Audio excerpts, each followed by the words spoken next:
ناظرین آداب، خبرنامے کے ساتھ میں ہوں سید تجمل قادری۔ سب سے پہلے ہیڈ لائنز۔ قومی تعلیمی پالیسی 2020 قابل ستائش پالیسی عالمی پیمانے کے مطابق مستقبل کی ضرورتوں پر مبنی۔ وزیر اعظم نریندر مودی۔ اگلے مہینے منعقد ہونے والے 10ویں جماعت کے CBSE امتحانات منسوخ کرنے اور 12ویں جماعت کے یہ امتحانات فی الحال ملتوی کرنے کا سرکار کا فیصلہ۔ ملک میں کورونا معاملات کا بڑھتا ہوا رجحان جاری، پورے ملک میں لاک ڈاؤن نافذ کرنے کا سرکار کا کوئی ارادہ نہیں۔ نرملا سیتارمن اور بھارتی آئین کے معمار بابا صاحب ڈاکٹر بھیم راؤ امبیڈکر کو ان کے یوم پیدائش پر خراج پیش۔ اب خبریں تفصیل کے ساتھ۔ وزیر اعظم نریندر مودی نے قومی تعلیمی پالیسی 2020 کی ستائش کی ہے اور اسے عالمی پیمانے کے مطابق مستقبل کی ضرورتوں پر مبنی پالیسی قرار دیا ہے۔ انہوں نے کہا کہ نئی پالیسی میں معروف ماہر تعلیم اور سابق صدر جمہوریہ ڈاکٹر سروپلی رادھا کرشنن کے ویژن کو بھرپور طریقے سے شامل کیا گیا ہے۔ ویڈیو کانفرنسنگ کے ذریعے آج بھارتی یونیورسٹیوں کی ایسوسی ایشن کی 95ویں سالانہ میٹنگ اور وائس چانسلروں کے قومی سیمینار سے خطاب کرتے ہوئے نریندر مودی نے کہا کہ مرکز ملک میں ادارہ جاتی اور تعلیمی قوت پیدا کرنے پر توجہ مرکوز کر رہا ہے۔ انہوں نے کہا کہ مرکز ملک کے مختلف شہروں میں انڈین سکل انسٹی ٹیوٹ قائم کر رہا ہے تاکہ ملک میں نوجوانوں کو بہترین تربیت فراہم کی جا سکے۔ بھارتی یونیورسٹیوں کی ایسوسی ایشن اس سال 14 اور 15 اپریل کو اپنی 95ویں سالانہ میٹنگ انعقاد کر رہی ہے۔ سرکار نے ملک بھر میں اگلے مہینے ہونے والے 10ویں جماعت کے CBSE امتحانات منسوخ کر دیے ہیں، جبکہ 12ویں جماعت کے یہ امتحانات فی الحال ملتوی کر دیے گئے ہیں۔ وزیر اعظم نریندر مودی نے آج نئی دلی میں تعلیم کے مرکزی وزیر اور دیگر سینئر افسروں کے ساتھ ایک میٹنگ کے دوران ان امتحانات کو منعقد کرنے کے حوالے سے مختلف امور کا جائزہ لیا۔ اس دوران وزیر اعظم نے کہا کہ طلباء و طالبات کی صحت سرکار کی اولین ترجیح ہے۔ انہوں نے کہا کہ سرکار طلباء و طالبات کے تعلیمی مفادات کی طرف خصوصی توجہ مرکوز کرے گی، تاہم اس کے ساتھ ساتھ ان کی صحت کی طرف بھی خصوصی توجہ دینے کی ضرورت ہے۔ میٹنگ کے دوران کووڈ کی موجودہ صورتحال اور تعلیمی اداروں کے بند ہونے سے پیدا شدہ صورتحال کا جائزہ لینے کے بعد 12ویں جماعت کے CBSE امتحانات فی الحال ملتوی کرنے کا فیصلہ لیا گیا اور 1 جون کو صورتحال کا دوبارہ جائزہ لینے کے بعد ان امتحانات کو منعقد کرنے کا فیصلہ لیا جائے گا۔ میٹنگ کے دوران 10ویں جماعت کے CBSE امتحانات کو منسوخ کرنے اور نتائج بورڈ کی طرف سے مرتب کیے جانے والے طریقہ کار پر تیار کرنے کا فیصلہ لیا گیا۔ واضح ہے کہ مختلف ریاستوں نے کووڈ-19 میں اضافے کے پیش نظر CBSE امتحانات ملتوی کرنے کی مانگ کی ہے۔ ملک میں گزشتہ 24 گھنٹوں کے دوران 1,84,000 سے زیادہ نئے کووڈ معاملے سامنے آئے ہیں۔ اس طرح کل معاملوں کی تعداد بڑھ کر 1,38,73,825 ہو گئی ہے۔ وزارت صحت کے مطابق اب تک کووڈ-19 کے 11,11,79,000 ٹیکے لگائے جا چکے ہیں، جبکہ گزشتہ 24 گھنٹوں کے دوران کووڈ-19 سے متاثرہ مزید 82,339 مریض صحتیاب ہوئے ہیں اور سردست اس طرح کے زیر علاج مریضوں کی تعداد 13,65,000 کے قریب ہے۔ جموں کشمیر میں مزید 1,086 کورونا کے نئے معاملات کی تصدیق ہوئی ہے۔ اس سلسلے میں جاری کیے گئے میڈیا بلیٹن کے مطابق 684 نئے معاملات کشمیر صوبے سے، جبکہ 402 نئے معاملات جموں صوبے سے سامنے آئے ہیں۔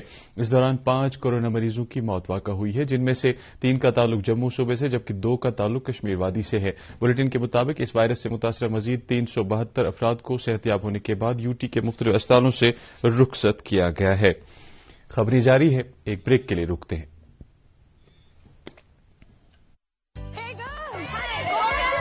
آج تو پارٹی چاہیے، چیمپئن کے ساتھ سیلفی لیں گے۔ آئیڈیا، یہی کرتے ہیں پارٹی۔ پیزا پارٹی، یہ چل اپنا کارڈ اور پن دے۔ میرے کارڈ کی ڈیٹیلز میں خود ہی ڈالوں گی۔ RBI کہتا ہے اپنا پن، OTP، CVV یا انٹرنیٹ بینکنگ پاسورڈ کسی کے ساتھ شیئر نہ کریں۔ آن لائن بینکنگ صرف اپنے کمپیوٹر، موبائل اور سیکیور نیٹ ورک سے کریں۔ بائی گرلز، کہاں جا رہی ہے؟ سنا نہیں، نو شیئرنگ۔ RBI کہتا ہے جانکار بنیے، سترک رہیے۔ پھر سے آپ کا استقبال ہے۔ اسی دوران وزیر خزانہ نرملا سیتارمن نے کہا ہے کہ کووڈ-19 معاملات میں حالیہ اضافے کے تناظر میں پورے ملک میں لاک ڈاؤن نافذ کرنے کا سرکار کا کوئی ارادہ نہیں ہے۔ انہوں نے کہا کہ سرکار یہ نہیں چاہتی کہ معیشت پر پوری طرح بندشیں عائد کر دی جائیں۔ موصوفہ نے کہا کہ کووڈ کی دوسری لہر سے مقامی سطح پر متاثرہ افراد کو الگ تھلگ کر کے نپٹا جائے گا۔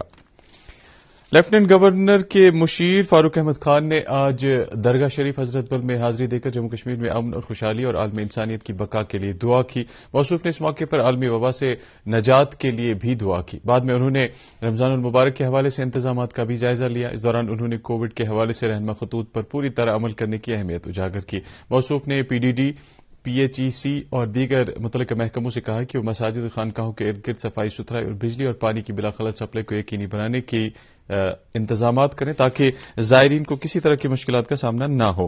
موصوف نے ضلع ترقیاتی کمشنروں سے کہا کہ وہ بازاروں کی لگاتار چیکنگ کے حوالے سے اقدامات کیے جائیں تاکہ اشیاء ضروریہ کی بلا خلل سپلائی یقینی بن سکے. AG کے مشیر بصیر احمد خان نے آج گاندربل ضلع کا دورہ کیا. اس دوران انہوں نے منی سیکریٹریٹ گاندربل میں کئی عوامی وفود کے مشکلات اور مطالبات سے آگہی حاصل کی. موصوف سے تقریباً 15 وفود ملے. مشیر نے سبھی وفود کے مطالبات کو غور سے سنا اور انہیں یقین دہانی کی کہ سبھی جائز مطالبات کو جلد از جلد حل کیا جائے گا. اس دوران انہوں نے ان وفود سے کہا کہ وہ کووڈ کے حوالے سے رہنما خطوط اور احتیاطی تدابیر کی جانکاری پوری طرح لوگوں تک پہنچائے تاکہ اس عالمی وبا کو مزید پھیلنے سے روکا جا سکے. فوج BSF اور جموں کشمیر پولیس کی ایک مشترکہ کارروائی میں LOC پر ٹنگڈار علاقے میں کل رات منشیات سمگل کرنے کی ایک اور کوشش کو ناکام بنایا گیا. ذرائع کے مطابق اس کارروائی کے دوران 10 کلو گرام منشیات ضبط کی گئی ہے جس کی مالیت تقریباً 50 کروڑ روپے بتائی جا رہی ہے. گزشتہ ایک ہفتے کے دوران یہ اس طرح کی دوسری کارروائی ہے جس میں دوسری بار منشیات کی بھاری کھیپ ضبط کی گئی ہے. پولیس نے ضلع کلگام سے ایک ملیٹنٹ اور ان کے 3 اعانتکاروں کو گرفتار کرنے کا دعویٰ کیا ہے. سرکاری ذرائع کے مطابق یہ گرفتاری اس وقت عمل میں لائی گئی جب ملیٹنٹوں کی نقل و حمل کے بارے میں ایک اطلاع ملنے پر پولیس اور فوج کی ایک مشترکہ ٹیم نے بھوگنڈ کلگام سڑک پر ناکہ لگایا اور تلاشی کے دوران ایک گاڑی میں سفر کرنے والے کو گرفتار کر لیا جن میں سے ایک کی شناخت بارامولہ کے زیان احمد ڈار کے بطور ہوئی ہے جو گزشتہ ماہ سے لاپتہ تھا. باقی 3 اعانتکاروں کا تعلق شوپیاں ضلع سے ہے. نیشنل کانفرنس نے کہا ہے کہ اس کی پرخلوص قیادت روز اول سے ہی جموں کشمیر کے عوام کے آئینی اور جمہوری حقوق کی پاسدار جماعت رہی ہے اور اسی جماعت نے جموں کشمیر میں آئینی اور جمہوری اداروں کی بنیاد ڈالی تھی. ان باتوں کا اظہار پارٹی کے جنرل سیکرٹری علی محمد ساگر نے پارٹی ہیڈ کوارٹر پر امیرا کدل، سوناوار، بٹمالو، جڈی بل عیدگاہ حبا کدل اور حضرت بل بلاک کے صدور، حلقہ صدور اور دیگر کارکنان سے خطاب کے دوران کیا. انہوں نے کہا کہ جموں کشمیر کی خصوصی پوزیشن واپس ملنے تک یہاں امن و امان ناممکن ہے اور تعمیر ترقی بھی نہ کے برابر ہوگی. اس موقع پر کئی دیگر لیڈروں نے بھی خطاب کیا. ضلع انتظامیہ کلگام نے عوامی شکایات، مشکلات اور مطالبات سے آگاہی حاصل کرنے کے لیے ضلع کے 3 بلاکوں دیوسر، کلگام اور دمہال ہانجی پورہ میں میگا بلاک دیوس کا اہتمام کیا. اس دوران مختلف محکموں کے افسران سبھی 3 بلاکوں میں عوامی شکایات اور مطالبات سننے کے لیے موجود رہے. ادھر ضلع ترقیاتی کمشنر ڈاکٹر بلال محی الدین نے منی سیکریٹریٹ کلگام میں منعقدہ گریوینس ریڈریسل کیمپ میں شرکت کی. اس دوران انہوں نے عوامی شکایات اور مطالبات سنے. موصوف نے موقع پر ہی مختلف معاملات کے نپٹارے کے لیے ہدایات دیے. بھارتی آئین کے معمار بابا صاحب ڈاکٹر بھیم راؤ امبیڈکر کو آج ان کے 130ویں یوم پیدائش پر خراج پیش کیا گیا. ڈاکٹر بھیم راؤ امبیڈکر کو خراج پیش کرنے اور ان کی گراں قدر خدمات کو یاد کرنے کے لیے ملک بھر میں کئی تقریبات کا اہتمام ہوا. صدر جمہوریہ رام ناتھ کووند نے اپنے ایک پیغام میں کہا کہ ڈاکٹر امبیڈکر نے اپنی پوری زندگی کے دوران انتہائی نامساعد حالات میں ایک منفرد راستہ اختیار کیا اور اپنی غیر معمولی اور کثیر جہتی حصولیابیوں کی وجہ سے داد تحسین حاصل کی. انہوں نے کہا کہ ڈاکٹر امبیڈکر کی ساری زندگی تحریک دینے والی ہے. وزیراعظم نریندر مودی نے بھی بھارتی آئین کے معمار کو زبردست خراج پیش کیا. ایک ٹویٹ میں وزیراعظم نے کہا کہ سماج کے پسماندہ طبقوں کو اصل دھارے میں لانے کی ڈاکٹر امبیڈکر کی کوششیں ہر نسل کے لیے ایک مثال کے طور برقرار رہیں گی. ڈاکٹر BR امبیڈکر کو خراج پیش کرنے کے لیے BJP جموں کشمیر نے کئی تقریبات کا اہتمام کیا. اس سلسلے میں BJP headquarter Srinagar میں منعقدہ تقریب کے دوران party general secretary organisation Ashok Kaul اور دیگر سینئر لیڈروں نے بھارتی آئین کے معمار کی خدمات پر روشنی ڈالی اور انہیں خراج پیش کیا. انہوں نے کہا کہ ڈاکٹر امبیڈکر نے اپنی پوری زندگی پسماندہ طبقوں کی فلاح و بہبود کے لیے وقف کی. اسی مناسبت سے بانڈی پورہ میں بھی BJP جموں کشمیر نے ایک تقریب کا اہتمام کیا. تقریب میں state secretary BJP Jammu Kashmir doctor Farida Khan اور دیگر سینئر لیڈروں نے شرکت کی. ڈاکٹر امبیڈکر کو خراج پیش کرتے ہوئے ان لیڈروں نے کہا کہ اس عوام دوست لیڈر کی زندگی ہمیشہ بھارتی عوام کو تحریک بخشتی رہے گی. ڈاکٹر بھیم راؤ امبیڈکر کو جموں کشمیر کانگریس نے بھی خراج پیش کیا ہے. جموں کشمیر کانگریس کے صدر GA میر نے کہا ہے کہ اس قداور لیڈر نے ہمیشہ ہی کمزور اور متوسط طبقوں کی فلاح و بہبود اور ترقی کے لیے کام کیا. ٹرائل بلیزرز ریسرچ فاؤنڈیشن کے صدر اماد مخدومی نے بھی ڈاکٹر BR امبیڈکر کو ان کے یوم پیدائش پر خراج پیش کیا ہے. ڈاکٹر بھیم راؤ امبیڈکر کے یوم پیدائش کے موقع پر آج director tourism doctor GA Neetu نے ڈل جھیل میں شکارا ریلی کا افتتاح کیا. اس ریلی میں بڑی تعداد میں شکارا موجود رہے. اس موقع پر موصوف نے کہا کہ ان کا بنیادی مقصد کشمیر وادی میں سیاحتی سرگرمیوں کو فروغ دینا ہے. انہوں نے کہا کہ کووڈ کے باوجود وادی کی اور سیاحوں کی آمد حوصلہ افزا ہے.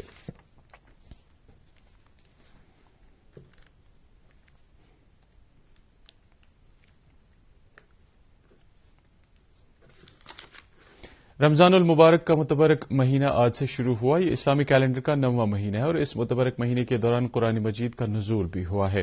ماہ رمضان کے دوران مسلمانان عالم عبادت و ریاضت اور قرآن خوانی میں زیادہ ہی محو رہ کر بندگی کا حق ادا کرتے رہتے ہیں.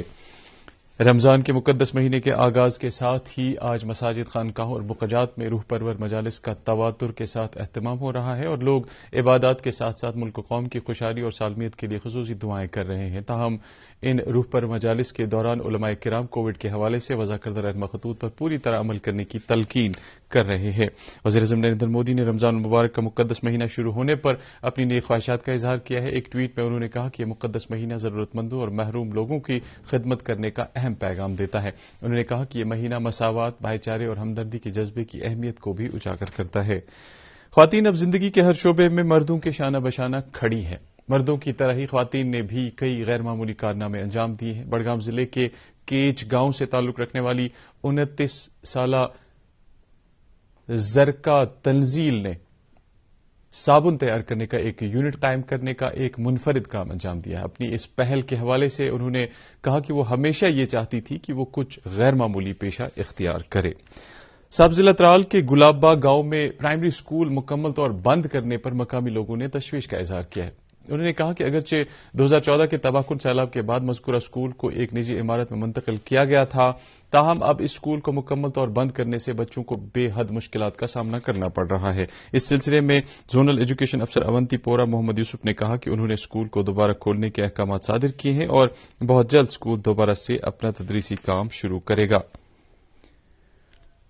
قومی فائر سروسز ڈے کے حوالے سے آج فائر اینڈ ایمرجنسی سروسز محکمے کے ہیڈ کوارٹر بٹمالو سری نگر میں ایک تقریب کا اہتمام کیا گیا. اس دوران محکمے کے ڈپٹی ڈائریکٹر کمانڈ سری نگر بشیر احمد خان نے سلامی لی. تقریب کے دوران محکمے کے شہید ہوئے اہلکاروں کو خراج پیش کیا گیا اور اس سلسلے میں 2 منٹ کی خاموشی اختیار کی گئی. اس موقع پر شہیدوں کی یادگار پر گلہائے عقیدت نظر کیے گئے.